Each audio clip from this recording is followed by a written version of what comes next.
नमस्कार, स्वागत है आपका। मैं आपका होस्ट उत्कर्ष कुमार। आप देख रहे हैं इलेक्शन एक्सप्रेस। बिहार इलेक्शन के मद्देनजर आप हमारे चैनल को सब्सक्राइब कर सकते हैं, क्योंकि इलेक्शन का मतलब ही है इलेक्शन एक्सप्रेस।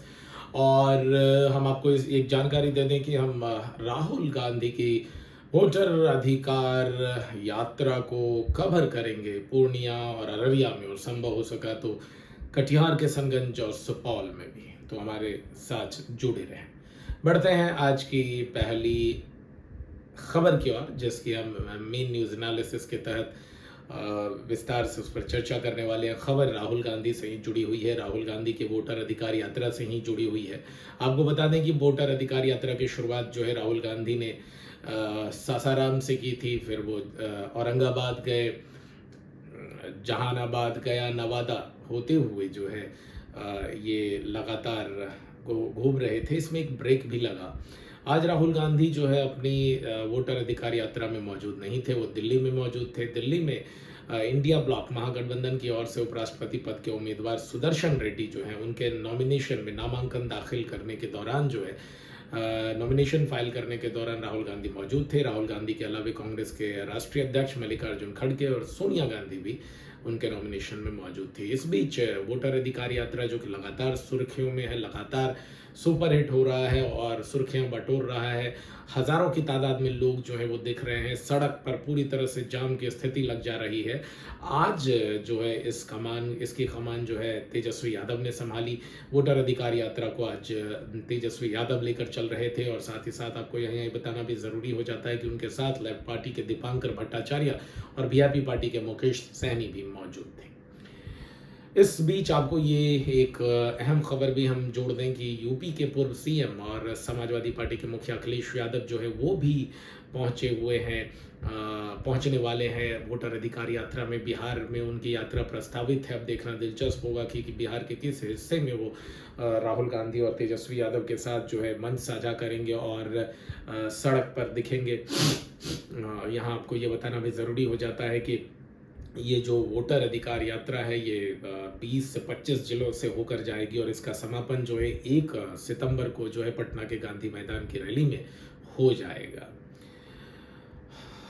ये खबर वोटर अधिकार यात्रा से जुड़ी हुई। बढ़ते हैं हम दूसरी खबर की और दिल्ली की खबर की हम बात करते हैं। दिल्ली की सीएम रेखा गुप्ता के ऊपर जो है तमाचा जड़ दिया था एक अनजान शख्स ने, जिसे कि हिरासत में ले लिया गया, गिरफ्तार कर लिया गया, उससे पूछताछ जारी है। इस बीच जो है रेखा गुप्ता की सुरक्षा को बढ़ा दिया गया है। अब उनकी पहरेदारी जो है वो जो है उसमें ज़्यादा से ज़्यादा स्टाफ्स, पुलिसकर्मी और जवान बढ़ा दिए गए हैं। आपको बता दें कि रेखा गुप्ता एक जन सुनवाई में मशगूल थी, जिस दौरान एक व्यक्ति आता है और उनसे बात करने के दौरान तमाचा जड़ देता है। दिल्ली के मुख्यमंत्रियों का ये हाल पहली बार नहीं हुआ है। इससे पहले भी दिल्ली के सीएम अरविंद केजरीवाल कई जगह थप्पड़ खाते देखे गए हैं, चाहे वो एक ऑटो ड्राइवर के द्वारा हो या कहीं इंक फेंका गया हो। इस तरह के मसले होते आए हैं, और दिल्ली की सरकार में बीजेपी की सरकार बनने के बाद भी यहाँ की महिला सीएम के साथ ऐसा हुआ है। यहाँ ये बताना भी दिलचस्प हो जाता है कि जो आरोपी है उसने बताया कि उसके स्वप्न में भैरव बाबा आए और उन्होंने आदेश दिया कि तुम दिल्ली जाओ, और उसने फिर दिल्ली में इस घटना को अंजाम दे दिया।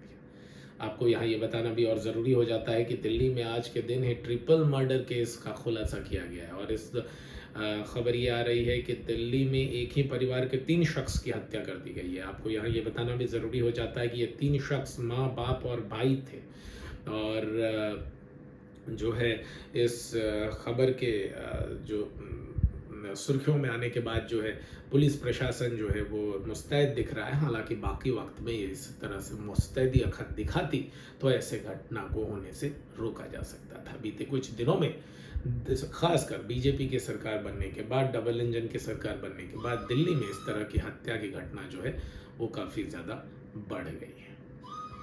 एक और अहम खबर, ये खबर आ रही है महाराष्ट्र से। महाराष्ट्र में उद्धव ठाकरे और राज ठाकरे दोनों भाई जो हैं, चचेरे भाई, एक दूसरे के साथ तो हो गए, काफ़ी धूमधाम से हुए, और उसके बाद जो है नॉर्थ इंडियन, खासकर बिहार और यूपी के लोगों को के साथ जो है वारदात, गाली गलौज की, मार पिटाई की ज़्यादा बढ़ गई।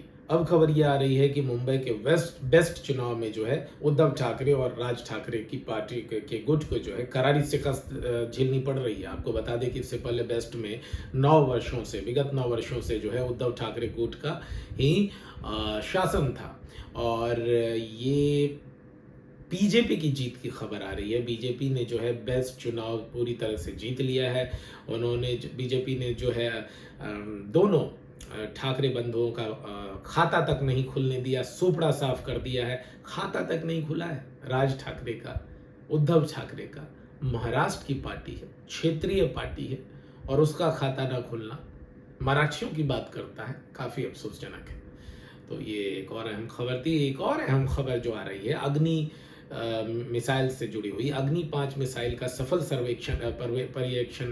परीक्षण कर लिया गया है। और आपको बता दें कि इस अग्नि 5 मिसाइल की मारक क्षमता जो है वो 5000 किलोमीटर तक की है। 5000 किलोमीटर तक की परिधि को जो है अग्नि मिसाइल इस परिधि में आने वाले अपने शिकार को भेज सकता है, नष्ट कर सकता है, और ये भारत के लिए गौरव की बात है।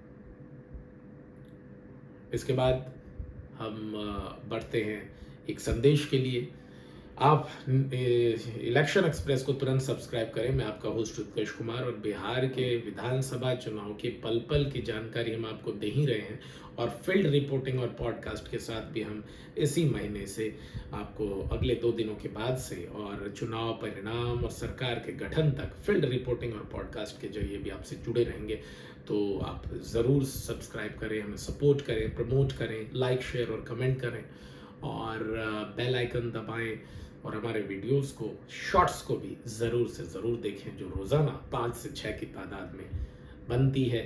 और हम इसमें बुलेटिन की जो सुर्खियां दिन भर की रहती है या बीते दिन की रहती है, और उसको, या बीते दिन और करंट डे आज की रहती है, उसको जोड़ के जो सुर्खियां भी प्रस्तुत करते हैं बिना वॉइस ओवर के, म्यूज़िक के साथ, उसे भी ज़रूर देखें। तो ये कुछ अहम सुर्खियां थी, और अब हम आपसे इजाज़त लेंगे। कल फिर आपसे मुलाकात होगी M&A मेन न्यूज़ एनालिसिस के साथ। आपको ये बताना भी ज़रूरी हो जाता है कि परसों हम पूर्णिया में होंगे, और तरसों पूर्णिया में राहुल के रोड शो को कवर करेंगे। अपना ख्याल रखें, तब तक bye, take care, good night and sweet dreams.